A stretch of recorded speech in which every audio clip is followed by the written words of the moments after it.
Hello and welcome to the program. I have to admit to you, I hid from telling this story over the weekend. I can rationalize I was letting Artur's interview get views on its own merits, sharing that link once and waiting to share again by making this video, as I generally already do. However, this interview goes to an incredibly uncomfortable place if you have the heart to hear it. And it concerns one of those problems that seems so large that people can't see a way to solve it and therefore turn to ignoring it. I'm not speaking of the pastor's situation. He holds a great deal of hope going forward. I speak of those without the spotlight on them now, who have been left behind. My frank impulse is to turn away. I want to ignore this. I do not see the solutions going forward. I hold to the larger answers of shrinking the power of the state to the narrow focus of the most basic rights, and to quit broadening those basics to the give-me state. That fails to address the petty cruelties that ultimately serve to sicken and debase our towns and communities. This is Artur Pawlowski talking about the inside. The man tells us that though released to house arrest, his mind still is back there in the cell.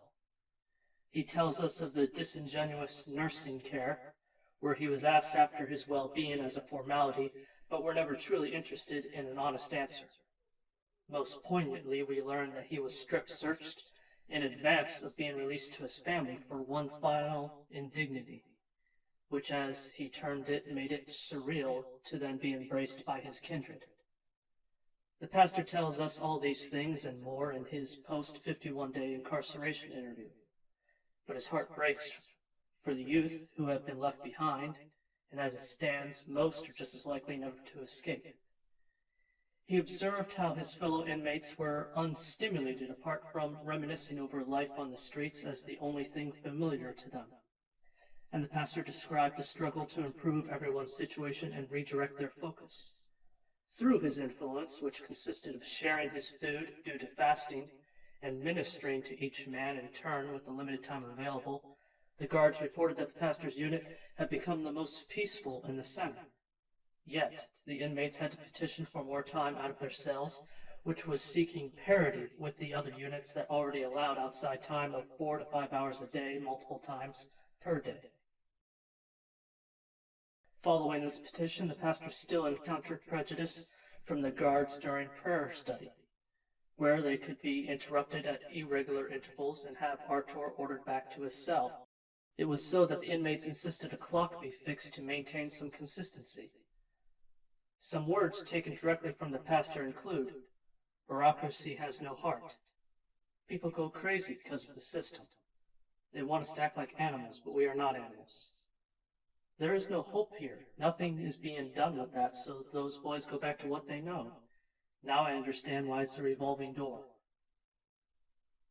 The inmates even asked him, "Just don't go." Those boys have no one. They are left alone in the hands of the beast.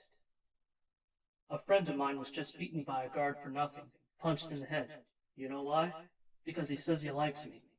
He likes the prayers and that I'm not a bad guy. So in the middle of the night they took him and showed him that's unacceptable. The man was placed in solitary for 14 days. That's the beast.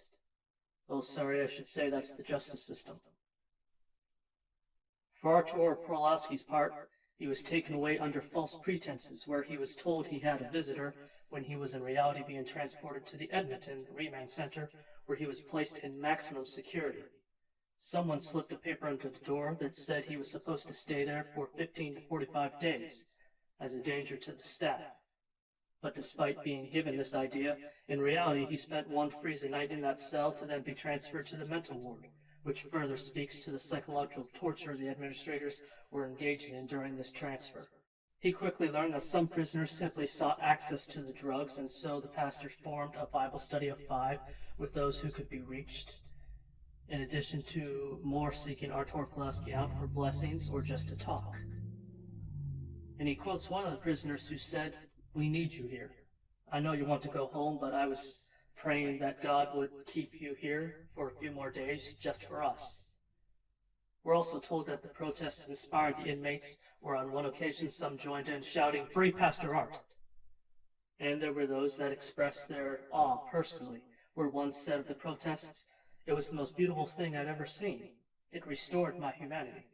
Another, "I've never seen something like this before. Those people love you. This is amazing. When I get out, I'm joining your church." Another said, "This is what family looks like." When the pastor was informed of his impending release, he still had to be concerned about the bounty on his head that was discussed previously on this channel, wherein, if he was attacked without provocation, then he could still be thrown into solitary for 10 days despite any release that might have been arranged. As the pastor observed over how they could all be corralled together in a holding tank to then be isolated in solitary cells for the coup, this helped illustrate for him how nothing makes sense except abuse of power control. Please watch the full story in the man's own words through the link below, and consider supporting Pastor Artur Pawlowski's legal effort that I dare say coincides with a spiritual struggle for the soul of the nation. Thank you for watching. Stop the program.